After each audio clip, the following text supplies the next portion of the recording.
వైదేహి ఏంటి అస్సలు అర్థం కావట్లేదు. ఈ పెళ్లి ఆపడానికి ఇంతకన్నా మంచి అవకాశం దొరకదు. ఇలా వదిలేసిందేంటి?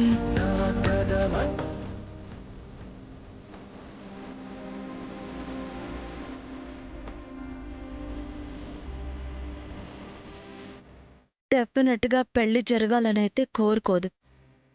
వేరే ఏదైనా ప్లానింగ్‌లో ఉందా? అసలేం ఆలోచిస్తుంది?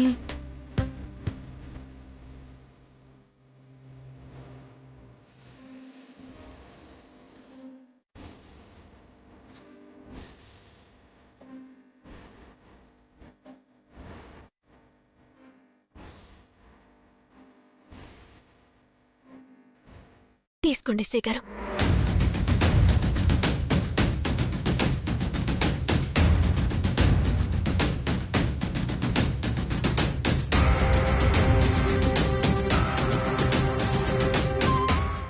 ఇక మీరు వెళ్ళొచ్చు. సరే అమ్మా.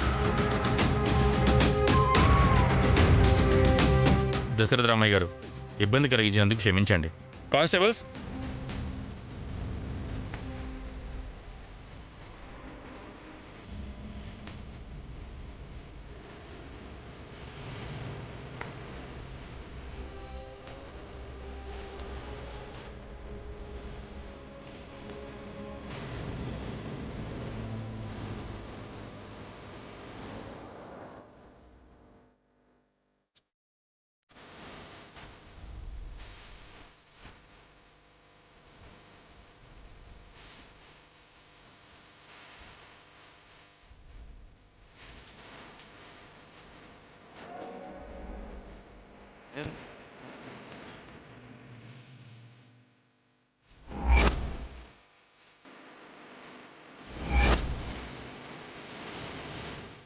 నువ్వేం భయపడద్దమ్మా. వైదేహి రాసిచ్చింది కదా, ఇక పోలీసులు కూడా ఆపలేరు. నువ్వనుకున్నట్టే పెళ్లి జరుగుతుంది. ఇంకెవ్వరూ ఏ టెన్షను పడక్కర్లేదు. అందరూ సంతోషంగా ఉండండి.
శ్రవంతి,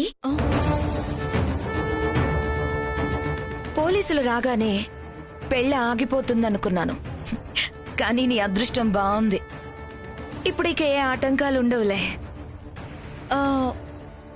నాకొక విషయం అర్థం కావట్లేదక్క. ఈ అవకాశాన్ని వైదేహి ఉపయోగించుకోవచ్చు కదా, ఎందుకు సపోర్ట్ చేసింది? నీకు కావాల్సింది దేవాంష్తో పెళ్లి జరగడం కదా. అదెందుకు చేస్తే నీకేంటి? ప్రతి దాని గురించి ఎక్కువగా ఆలోచించకుండా మనకు అనుకూలంగా ఉన్న దాంతో ఎంజాయ్ చేయడం నేర్చుకో. అర్థమైందా?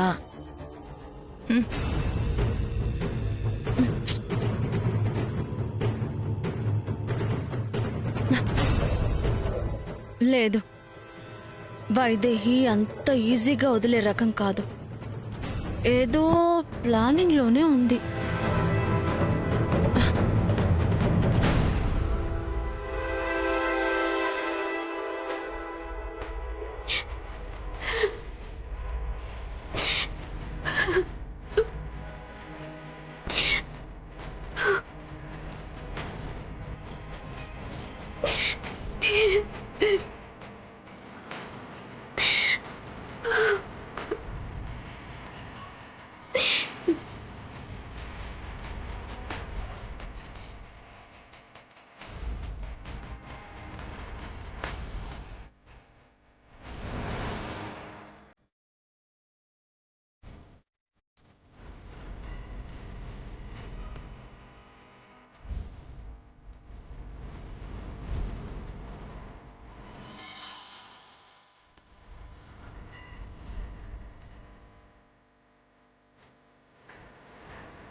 వైదేహి వైదేహి వైదేహి వైదేహి వైదేహి వైదేహి. ఏంటి నాన్న ఇది? ఎందుకు ఇలా చేశారు? అదే నేను అడుగుతున్నాను, ఎందుకు ఇలా చేసావమ్మా? ఎక్కడ నీ జీవితం నాశనం అయిపోతుందో అని పోలీసుల్ని పిలిపించి పెళ్లి ఆపుదామని ప్రయత్నిస్తే అంతా నీ ఇష్ట ప్రకారమే జరుగుతుందని పోలీసుల్ని పంపించేశావు. చెప్పు, ఈ పెళ్లి నీ ఇష్ట ప్రకారమే జరుగుతుందా? నువ్వు సంతోషంగా ఈ పెళ్లిని జరిపిస్తున్నావా? అసలు నువ్వేం చేస్తున్నావో, ఎందుకు చేస్తున్నావో నీకైనా అర్థమవుతుందా? అసలు నువ్వేమిస్తున్నావో తెలుస్తుందా? ఏం వదులుకుంటున్నావో అర్థమవుతుందా? ఏ ఆడపిల్లైనా ప్రాణాలను వదులుకోవడానికి సిద్ధపడుతుంది కానీ పసుపు కుంకాలు పంచుకోవడానికి సిద్ధపడదు.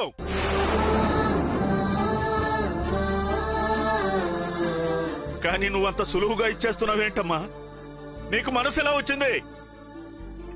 నువ్వేమైపోతావన్న ఆలోచన కూడా నీకు లేదా?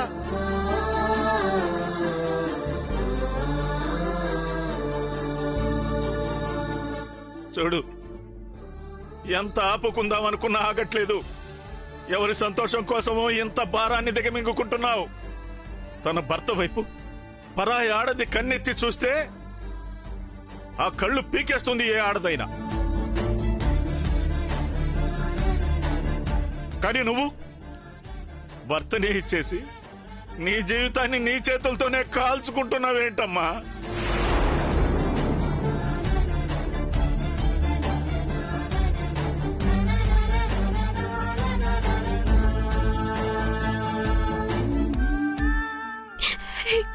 నేనేం చేయను నాన్న. ఇంతకు మించి నాకు వేరే దారి లేకుండా పోయింది. నేను చేస్తున్నది తప్పే. నా బతుక్కి నేనే నిప్పు పెట్టుకుంటున్నానని తెలుసు. ఆయన తప్పట్లేదు. ఎందుకంటే ఆయన శ్రవంతిని పెళ్లి చేసుకోకపోతే మా అత్తయ్య చచ్చిపోతానంటోంది. అందుకే తప్పలేదు.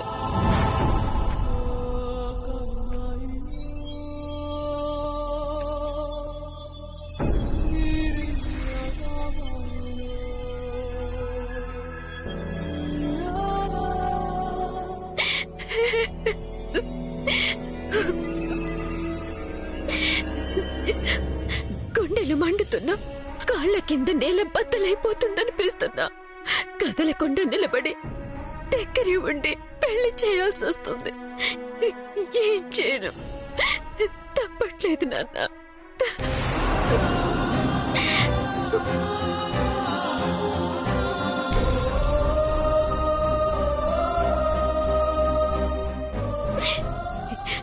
నా స్వార్థం నేను చూసుకోవడానికి ఒక్క క్షణం కూడా పట్టదు నాన్న.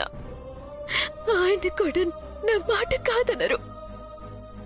ఎవరితో ఏ సంబంధం లేదు, నాకు తోడుగా రండి అంటే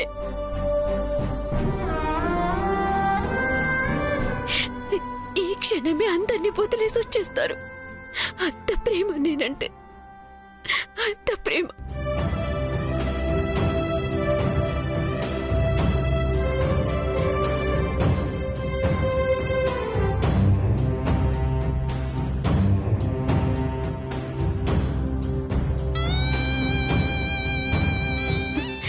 నేను చెప్పానని పెళ్లికి ఒప్పుకున్నాను నాన్న. అంతకన్నా ఏ రుజువు కావాలి? నా మీద ఎంత ప్రేముందో చెప్పడానికి.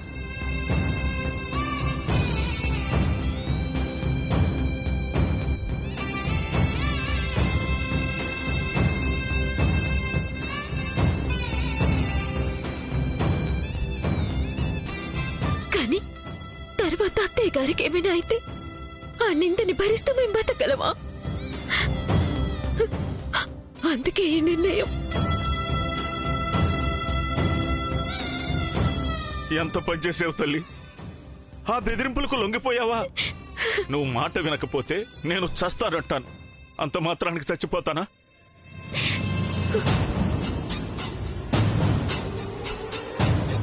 ఈ విషయం నీ భర్తకు అర్థమైంది, నీకెందుకు అర్థం కాలేదు? తన తల్లి గురించి తనకన్నా నీకు బాగా తెలుసా?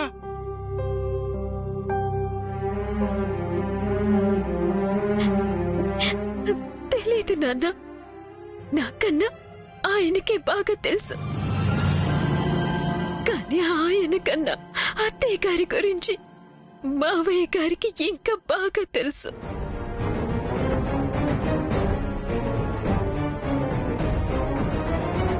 కౌశల్య గురించి నాకు బాగా తెలుసమ్మా.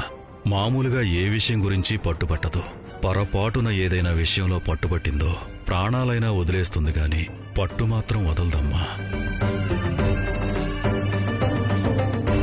మీ అత్తయ్య ప్రాణాలతో ఉండాలంటే ప్రస్తుతానికున్నది ఒకే ఒక దారమ్మా. మీ అబ్బాయి గారు శ్రవంతిని పెళ్లి చేసుకోవాలి. ఎలాగైనా ఒప్పిస్తారు మావయ్య, మీరు ధైర్యంగా ఉండండి. అది జరిగింది నాన్న. మావయ్య గారు అంతలా భయపడ్డం నేనెప్పుడు చూడలేదు. ఆయనే వచ్చి అంత దీనంగా అడిగేసరికి కాదనలేకపోయాను.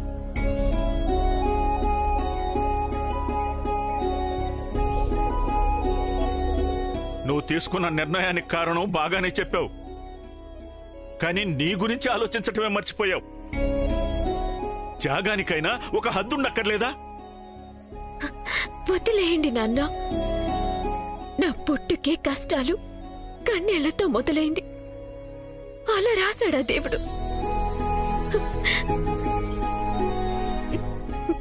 ఇప్పుడు సంతోషం మాత్రమే కావాలంటే రాత మారుతుందా?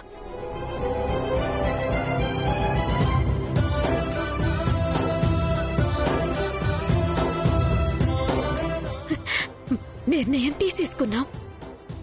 ఫలితం ఎలా ఉంటే అలాగే ఉండనివ్వండి. మీరు పెళ్లిపోండి నాన్న.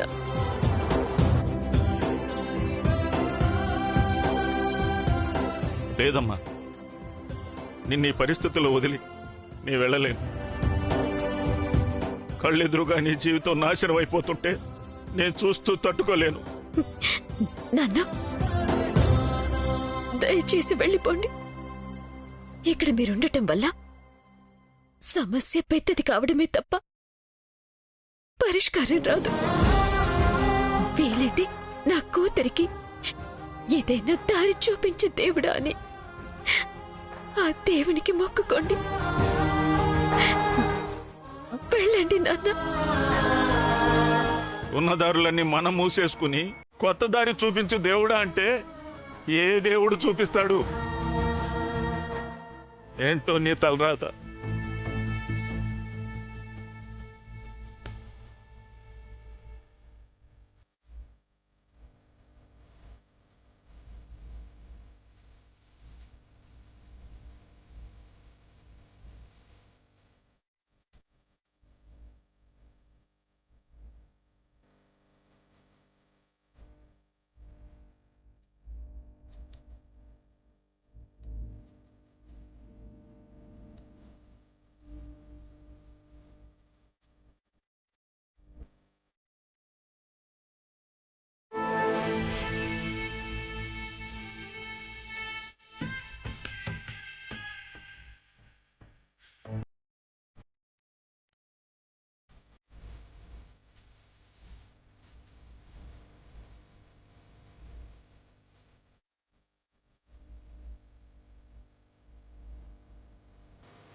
నేనేం పాపం చేశాను రామయ్య? ఎందుకు నాకు ఇలాంటి పరిస్థితి కలిగించావు? నా చేతుల మీదుగా నా భర్త పెళ్లి జరిపిస్తున్నావు. ఎక్కడో అనాథగా పడున్న నన్ను తెచ్చి కన్న కూతురి కన్నా ఎక్కువగా పెంచిన నాన్న నా మంచి కోరి వస్తే ఆయన్ని తలదించుకునేలా చేసి పంపించాను. ఏ ఆడపిల్లకి ఇలాంటి పరిస్థితి రాకూడదు రామయ్య. ఏదో ఒక పరిష్కారం చూపించు. ఈ నరకం నుంచి బయటపడేలా చెయ్యి.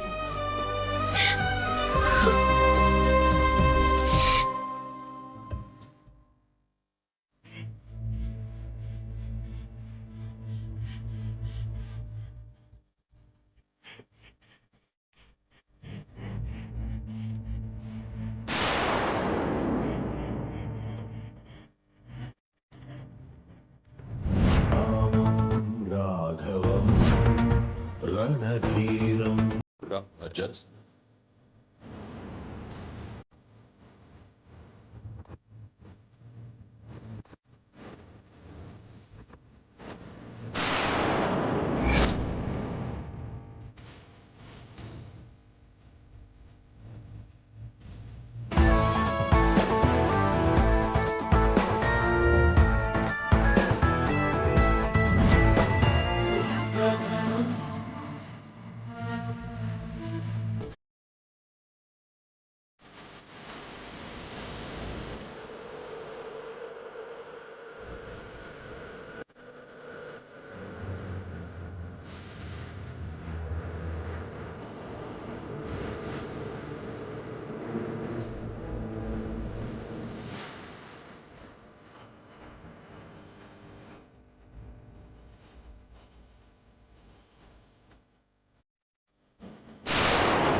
అనవసరంగా ఆ లెటర్ని పక్కన పెట్టి పడుకుని పోయాను.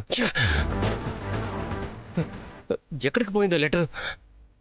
ఇప్పుడు ఆ లెటర్ దొరకకపోతే ఈ స్రవంతి దక్కదు, ఆస్తి దక్కదు.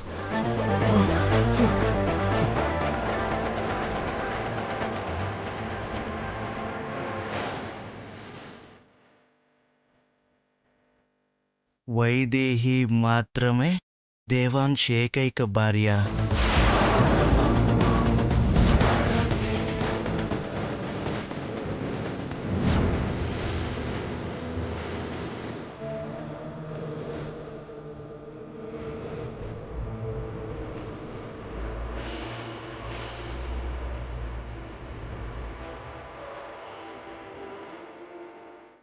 ఇదేంటి? ఈ కాగితం మీద వైదేహి మాత్రమే దేవాంశ్ భార్య అని రాసుంది.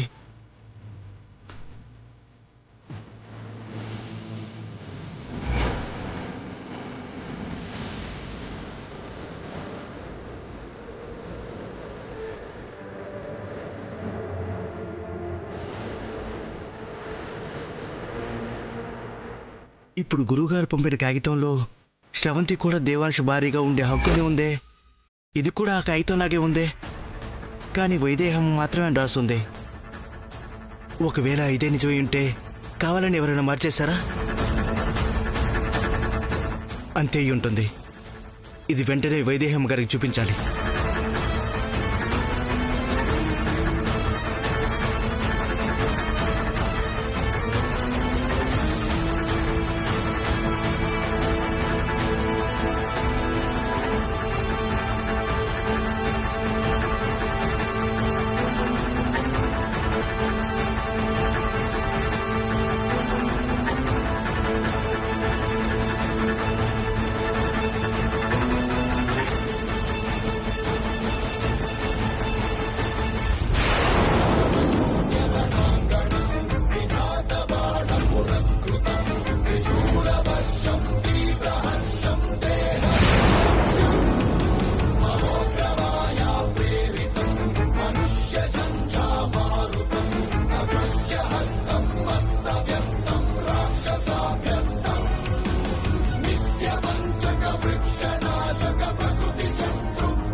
ఇది వీడికి దొరికింది.